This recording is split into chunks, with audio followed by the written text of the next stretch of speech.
สู่สวรรค์หรือว่าเพื่อหับพรแท้ท่านสมณะเพื่อทั้งสองเหตุผลนั่นแหละท่านมีลูกหรือบ่มีท่านสมณะยิ่งหนึ่งสายหนึ่งท่านอยากจะส่งพวกเขาไปสวรรค์หรือบ่โอ้อยากแท้ท่านสมณะเปียงท่านนั่นคือบ่มัดพวกเขาและก็ตัดคอพวกเขาล่ะโอ้ท่านสมณะท่านว่าอันใดกันนี่นะฟังเด้อท่านพราหมณ์ใครเป็นคนที่อ้างว่าการบวงสรวงนั้นเป็นสิ่งประเสริฐพวกเขาก็คือนักบวชที่ยึดเรื่องนี้เป็นอาชีพท่านก็เฮ็ดตามโดยที่บ่มีเหตุผลเลยแม่นหรือบ่ล่ะท่านพราหมณ์ฮะถ้าเป็นแบบนั้นน่ะสิ่งใดที่ดีที่สุดที่เขาได้จะบวงสรวงแก่พระผู้เป็นเจ้าได้ล่ะท่านก็จงปลดปล่อยสัตว์น่าสงสารแล้วนั่นซะโอ้ยท่านสมณะเขาได้น่ะก็เฮ็ดได้แต่พระองค์น่ะจะบ่มีที่อยู่ในสังคมใดท่านพราหมณ์เมื่อท่านแสดงความเมตตาต่อสัตว์ทั้งหลายเหล่านั้นท่านผู้เจริญจะให้ความนับถือท่านจะได้รับพรจากพระผู้เป็นเจ้าเองได้โอ้ท่านสมณะข้าน้อยน่ะก็จะปล่อยสัตว์ทั้งหลายเหล่านี้ทั้งหมดเลย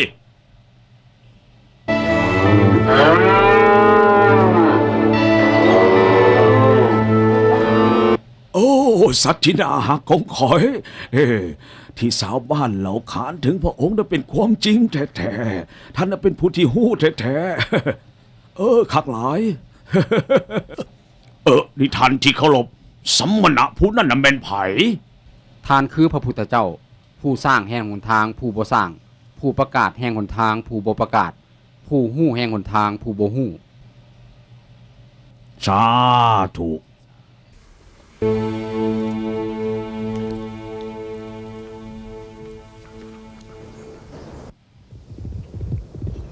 เสียงอย่างวะฮะ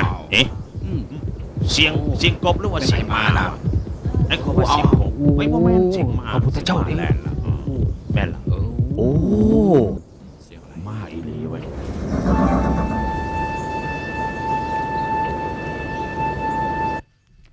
ข้าแต่พระองค์ผู้เจริญเขาได้มีสารมาแต่พระราชสว่างพระบิดาราชาสุโธธนะมีจุดประสงค์อยากจะพบพระองค์ภิกขุทั้งหลายจงเกี่ยมพร้อมและเดินทางไปกรุงกบิลพัสกับเฮา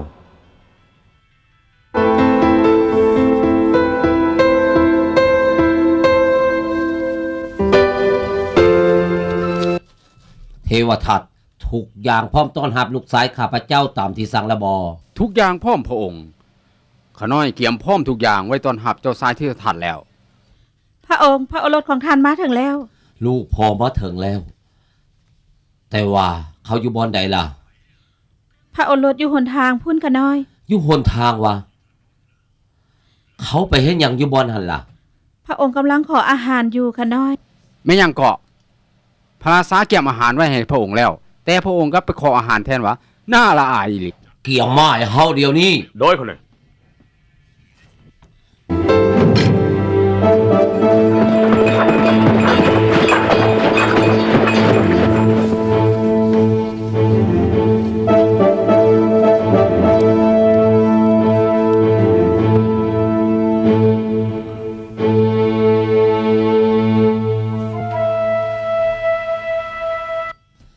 สิทธัตถะลูกพ่อถูกต้องแล้วบอผู้ที่เคยประทับรถมากคำกลับมาต้องขออาหารในเมืองแห่งนี้เป็นหยังลูกจึงเฮ็ดให้พ่อขายหน้าแบบนี้ลูกเฮ็ดได้แนวใดมหาบ่ผิดอาตมาบ่บังอาจเฮ็ดให้พระองค์ขายหน้าแต่อาตมาเฮ็ดตามประเพณีที่สืบทอดทั้งศาสนาแต่เฮาเป็นผู้สืบทอดวงแห่งนักรบจะบ่ขออาหารได้สิบอกให้ผู้สืบทอดกษัตริย์คือท่านเทวทัตส่วนเขาเป็นผู้สืบทอดศาสนานี่เป็นประเพณีที่สืบทอดมาเป็นเวลาดนานเพื่อรับอาหารจากทุกหลังคาเฮือนมันเป็นการสืบทอดประเพณีแบบใดกันแท้วะการขออาหารจากทุกหลังคาเฮือนซ้ำยังแต่งตัวแบบนี้ทานทิมมเหสีของทานทิมพระโอรสของทานมาเป็นเวลา6 ปีเต็มเพื่อสิ่งนี้แล้วมันจะมีประโยชน์อันใดทานลองแสดงออกมาเบิ่งดูเป็นยังกันไม่ยังก็ได้นะมีแสงออกมาอีกโอ้ยตายบ่เคยเห็นมาก่อนเลยไม่ยังไม่ได้เนาะสีขนาดมีลมพายุมาอีกพายุมาอีกแล้วมึงดูมีแสงออกมาหลายสีขนาดเลยไฟก็มาไฟก็มาลมพายุก็มีพระองค์จะโชคดีพระโอรสผู้ยิ่งใหญ่กำลังเสด็จมาจุติในคันของพระราชินีเขาจะเป็นพระจักรพรรดิแห่งจักรวาล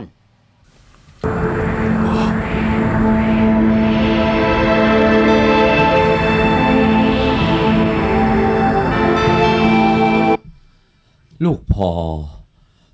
ลูกเฮ็ดให้พ่อเห็นความจริง ลูกแสดงให้พ่อได้เห็นถึง3 ครั้งแต่พ่อก็เบาปัญญากรุณายกโท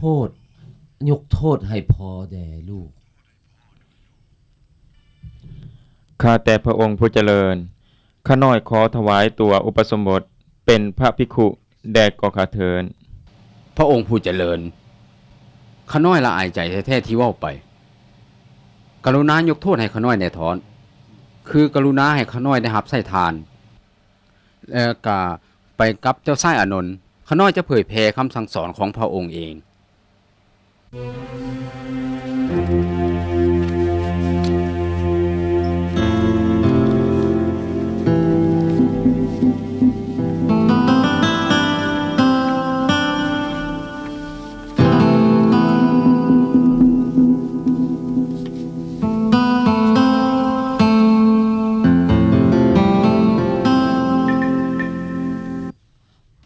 พระองค์ผู้เจริญ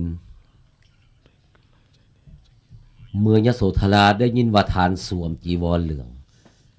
นางก็สวมจีวรเหลืองคือกัน เมื่อนางได้ยินว่าทานสั่นอาหารมื้อละคาบนางก็เฮ็ดตาม เมื่อนางฮู้ว่าทานบ่นอนเทิงเตียง นางก็บ่นอนคือกัน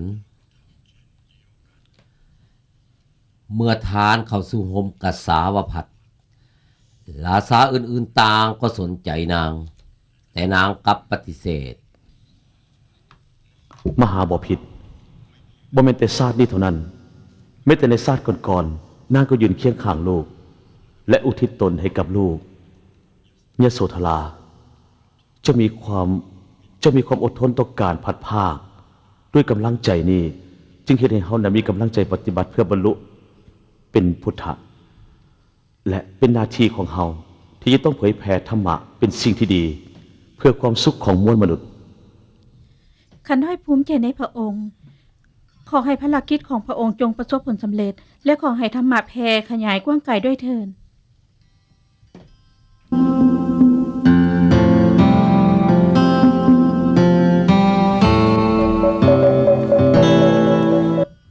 ล้าหุ่นลูกหักพระภิกขุที่ใส่สุดเหลืองนั่นเป็นพ่อของลูก พระองค์มีค่ามหาศาลขึ้นไปหาทานแม้แล้วขอสมบัติจากทาน ท่านพ่อแม่นแต่เงาของทานเกิดให้ลูกยินดี แม่บอกให้ลูกมาขอสมบัติน้ำพ่อ ลูกหักของพ่อบ่มีสมบัติอันใดที่ตัวอีกต่อไป แต่ถ้าลูกต้องการพ่อจะให้ทรัพย์สมบัติอันเป็นทรัพย์ภายในแก่ลูกท่านสารีบุตรจงบรรพชาให้ล่าหุนด้วยสมบัติอันเป็นทรัพย์ภายในคือการเข้าถึงพระรัตนตรัยได้แก่พระพุทธพระธรรมและพระสงฆ์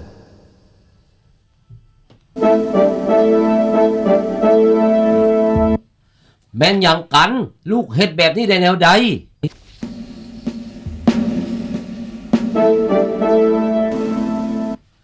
ลูกเฮ็ดหยังลงไปนี่นะพ่อเสียใจหลายที่ล้าหุนหลานซ้ายพ่อต้องออกบวชอีก เมื่อลูกจากพระราชวังไปพ่อก็หวังในตัวของล้าหุนพ่อมีความสุขเมื่อเห็นเขาลิ้นเขาเฮ็ดให้พ่อสบายใจเมื่อพ่อคิดถึงลูกบัดนี้มันสวยเกินไปซะแล้ว คือพอจะขอห้องลูกสิ่งหนึ่งได้บอก ได้ท่านมหาบพิตร พอจะขอห้องว่าการบวชของกุลบุตรนั้นบอกควรเฮ็ดถ้าหากบิดาบรรดาบอนุญาต ได้ลูกจะเฮ็ดตามที่พระบิดาขอห้อง และจะบัญญัติเป็นกฎวินัยของสงฆ์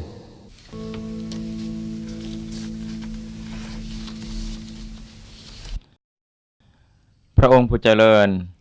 ว่าในใดอานนท์มีอย่างบอก เพศยิ่งสามารถเข้าใจคำสั่งสอนและจะอุปสมบทเป็นภิกขุได้หรือบอก ได้พระอานนท์ผู้หญิงก็สามารถบวชได้ พระนางโคตมีได้ถวายการรับใส่พระองค์มาโดนแล้วนางได้เบิ่งแย่งบรวัตพระองค์ หลังจากที่พระมารดาทีวีได้สวรรคตตั้งแต่พระองค์อายุได้7 วัน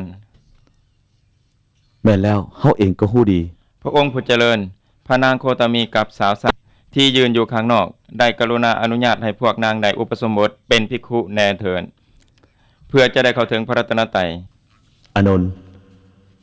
ถ้าหากแม่นางโคตนีกับสาวไส้คนอื่นๆ ปฏิบัติตามกฎขอห้าม8ประการได้แล้ว ก็เกี่ยมการอุปสมบทได้เลย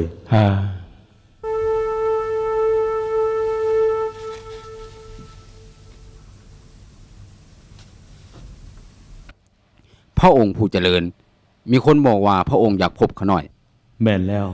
เขามาทอดทันเทวทัตสาวกของเฮานะฟังคำแนะนำของเฮาและพวกเขานะก็ยึดคำสั่งสอนของเฮาแต่ทันเทวทัตเขาได้รับแจ้งว่าท่านได้เฮ็ดผิด โดยรวบรวมกลุ่มภิกขุปฏิบัติตามท่านพยายามเฮ็ดผิดลักของเฮาโดยสร้างความแตกแยกในหมู่สงฆ์แม่นบ่มันเป็นเรื่องที่น่าเศร้าแท้ๆได้ทันเทวทัต พระองค์หมู่สงฆ์ได้รับความทุกข์ทรมานจากผลของการบ่ยอมรับความบ่ดีเข้ามาสร้างความดังพร่อยในศาสนาเช่นเป็นคนห้ายฆาตกรและมียิง ท่านมีความเห็นแล้วใด พระองค์ข้าขอเสนอว่าพระภิกขุและภิกขุณีควรอยู่ในป่าข้าน้อยยังเสนอเราภิกขุและภิกขุณีควรจะออกบิณฑบาตควรนุ่งผ้าจีวรที่เฮ็ดด้วยผ้าเศษเราภิกขุและภิกขุณีจะนั่งสมาธิแต่ในป่าและละเว้นการสันศีลและควรจะปฏิบัติตามกฎวินัยแห่งสงฆ์อย่างเคร่งครัด เทวทัตหลังจากที่ท่านบวชมาท่านเคยอยู่ในป่าหรือบ่ บ่เคย ท่านเคยสวมจีวรที่เฮ็ดจากเสื้อผ้าเก่าๆหรือบ่บ่เคย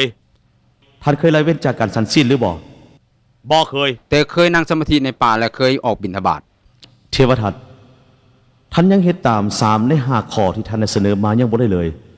ท่านคิดหรือบ่ว่าการบัญญัติวินัยทั้งหมดตามที่ท่านได้เสนอมานั้นน่ะสมควรหรือบ่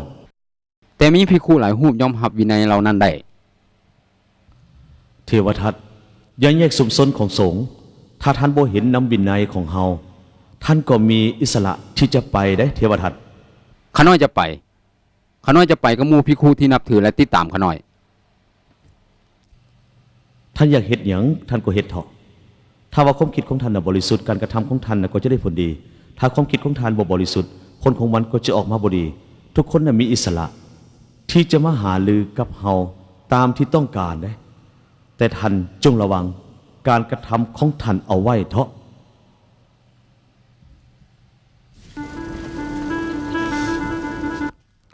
อานนท์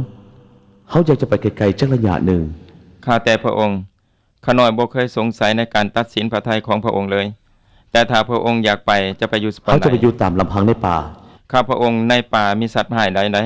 สัตว์หายในป่าน่ะบ่มีอันตรายดอกเขาจะหาบ่อนที่เหมาะสมและจะอยู่บ่อนนั้นสันแต่มักไม่บ่เคลื่อนย้ายไปทางใด จะดำเนินชีวิตตามหลักคำสอนที่เฮาวางเอาไว้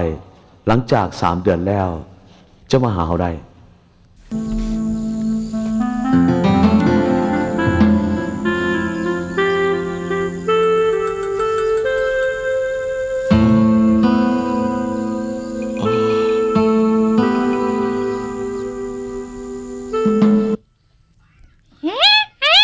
ทุกคนมีความสุขปราศจากความทุกข์ปราศจากความป่วย ๆดีหลายใจนกคุณทอง พระพุทธเจ้าอยู่บนใด โอ้ยยืนอีกน้ำมาเลย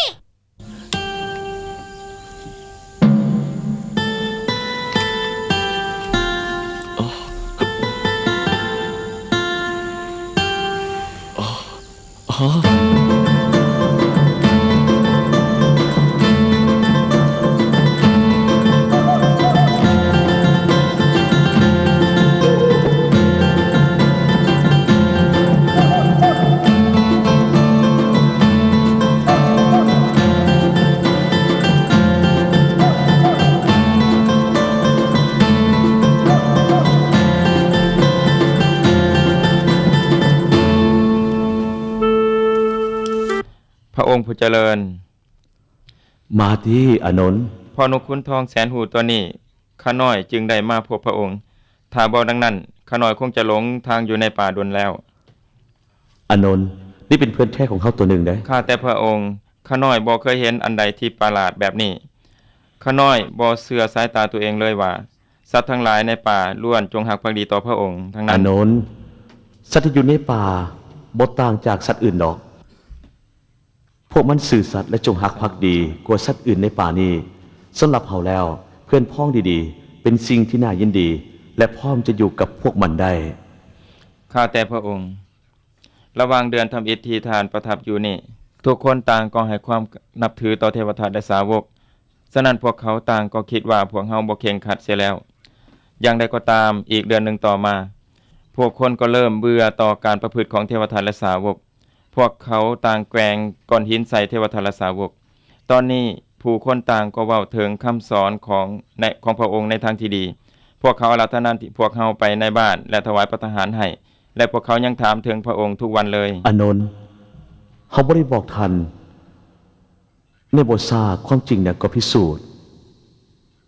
ถ้าว่าการปฏิบัติธรรมของเขาเนี่ยถูกต้องเขาบ่สามารถปฏิบัติผิดพลาดได้เพราะว่าอาวุธของเขาเนี่ยก็คือสัจธรรมนั่นล่ะ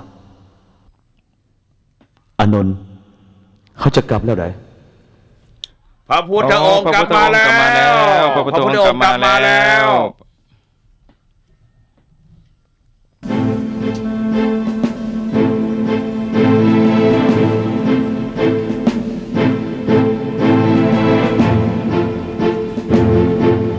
ซ้ายซ้ายขวาซ้าย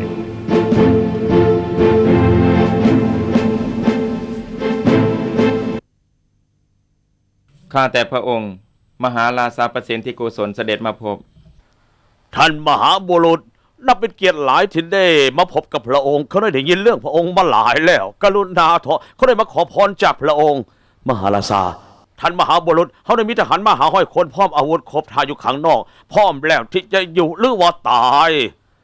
ในภารกิจอันใดล่ะ เพื่อฆ่าปีศาจองคุลิมานเขาได้ฆ่าคนมาหลาย มันก็เป็นโรคจิตขน้อยเขาได้มาขอพรจากท่านเพื่อจะให้เวียงนี่นะก็สำเร็จโดยดี ถ้าท่านพบองคุลิมานบำเพ็ญในโลกของอภธรรมเลิกล้มความหุนแหงและกับความโศกทั้งหลาย และก็ยอมปฏิบัติชีวิตที่ดีงาม ท่านจะเห็นแนวใด ในกรณีนั่นพระองค์เขาได้ก็จะไว้ชีวิตแล้วก็อภัยเขาเอง สนมหาราชา นี่ก็คือองคุลิมาน ว้ายตายแล้ว ลงไว้ลงหายลงมาเลยล่ะ ท่านมหาราชาบ่จำเป็นต้องย่านดอก โอ้ยวิเศษหลายวิเศษแท้ๆเฮ็ดแนวใดแล้วก็องคุลิมานจึงยอมต่อท่านเขาเลยสงสัยแท้ๆได้ท่านบอกได้หรือบอก พระพุทธเจ้าเป็นผู้เปลี่ยนใจเฮา เราให้ฟังได้บ่ เขาคืออหิงสกะ เป็นบุตรของนักบวชเขาถึกส่งไปยังโรงเรียนที่มีชื่อเสียงแห่งหนึ่ง เขาได้รางวัลอย่างหลวงหลาย และเห็นหู้ในสาขาวิชาต่างๆ รวมทั้งศิลปะการป้องกันตัว นักเรียนคนอื่นๆ ต่างก็อิจฉาเขาทั้งนั้น พวกเขาสร้างข่าวลือต่างๆ เกี่ยวกับตัวเขาและครอบครัวของเขาครูอาจารย์สั่งเขาและตั้งเงื่อนไขที่แปลกประหลาดในการให้เฮ็ดสำเร็จการศึกษาคือเป็นการบีบบังคับเขา มาลายเดียวมือ1,000เดียวเป็นค่าเฮียน อาจารย์ขน้อยมาจากครอบครัวที่บอกกระทำการหุนแห้งใดๆเป็นหยังกันล่ะเขาได้สื่ออหิงสกะ ซึ่งแปลว่าบ่เบียดเบียนไผกรุณาเถอะอาจารย์ เปลี่ยนความต้องการของท่านซะ บ่เฮาได้บ่เปลี่ยนใจเฮาบ่ได้ อ๋อเขาเปลี่ยนใจอาจารย์บ่ได้เขารู้สึกถึงการท้าทายเขาได้พบฐานแห่งหนึ่งในภูเขาสูงใกล้ป่าเขาเริ่มใช้ชีวิตแบบป่าเถื่อน และกินสัตว์เป็นอาหาร และจิตใจก็เริ่มป่าเถื่อนขึ้นเขาดักนักเดินทางมาทุกคน และตัดนิ้วมือของพวกเขา แล้วเขาก็แขวนศพของพวกเขาไว้ถึงต้นไม้ล้อจนกลัวผู้อื่นมาอีก และในที่สุดเขาก็เป็นที่ฮู้จักในนามองคุลิมานนักล่ามาลัยนิ้วมือ โอ้ยสวยแน่สวยบ่ได้ เขาฆ่าผู้คนและชาวเมือง จนในที่สุด ซอยแดง มาลัยนิ้วมือเขา โอ้ย ก็ได้มัดถึงแล้ว ถึง999 นิ้ว อีกนิ้วเดียว เขาก็จะสำเร็จภารกิจแล้ว และแล้วมือหนึ่ง เขาเห็นผู้หญิงแกสลาคนหนึ่งกำลังย่างอยู่ เขาก็แล่นเข้าไปหานาง ที่แท้หญิงคนนั้นก็คือแม่ของเขาเอง เขาจึงหยุดการลงมือ และคิดว่า เขาจะฆ่าได้หรือบ่ขณะเดียวกัน เขาก็เลี้ยวไปเห็นพระพุทธองค์เสด็จผ่านมาพอดี ด้วยเหตุนี้ เขาจึงเปลี่ยนใจแล่นไปหาพระองค์ และก็แปลกแต่แท้ที่เขาแล่นน้ำพระองค์บ่ทันบ่รู้ว่าเป็นเพราะเหตุใดเขาแล่นตามพระองค์บ่ทันหยุดแม่หยุดได้สมณะองค์นี้หยุดได้ข่อยบอกให้หยุดเดี๋ยวนี้หยุดได้หยุดแม่หยุดได้แล้ว เฮาหยุดแล้ว ท่านตั้งหากที่ยังบ่หยุด ท่านสมณะ ท่านหยุดได้เดี๋ยวไหนท่านยังอยู่ท่านบอกว่าท่านหยุดแล้วแล้วเขาก็หยุดคือกัน แต่ท่านบอกว่าเขายังบ่หยุดสมณะมันบ่ายความเดี๋ยวใดกัน องคุลิมานเขาหยุดตลอดการหยุดการกระทำความหุนแห้งต่อสิ่งมีชีวิตทั้งหลาย แต่ท่านได้กระทำการหุนแห้งต่อทุกคนเขาจึงบอกว่าเขาหยุดแล้ว แต่ท่านยังบ่หยุด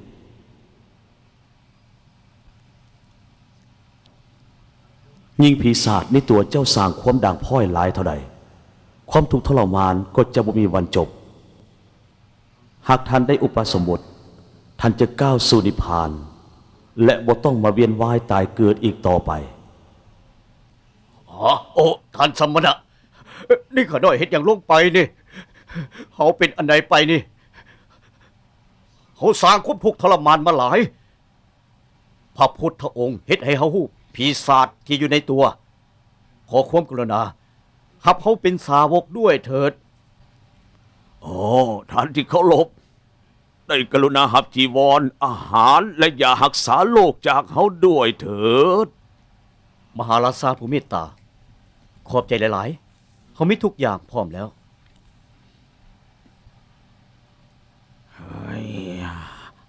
ฮะเมียงกันเนี่ยนะ ยังวะ เบิ่งภิกขุนั่นแม่ ใส่ อ้าวอุ้ยองคุลิมานนี่นะเอ้ยแม่แล้วโอ้ยฆาตกรเลือดเย็นออกไป อย่าให้อาหารมันได้ไปไหมพระฆาตกร ได้แล้ว มันเป็นภิกขุนะออกไป ได้กรุณาโทษทานได้กรุณาโทษ ออกไป ได้ก อ รุ อก ณา ไป โอ้ได้ก ไล่ รุ ออ ณาก ไปฆาตกร พระองค์เบิ่งข้าน้อยแม่ข้าน้อยออกบวชแล้ว แต่พวกเขายังเฮ็ดแบบนี้กับข้า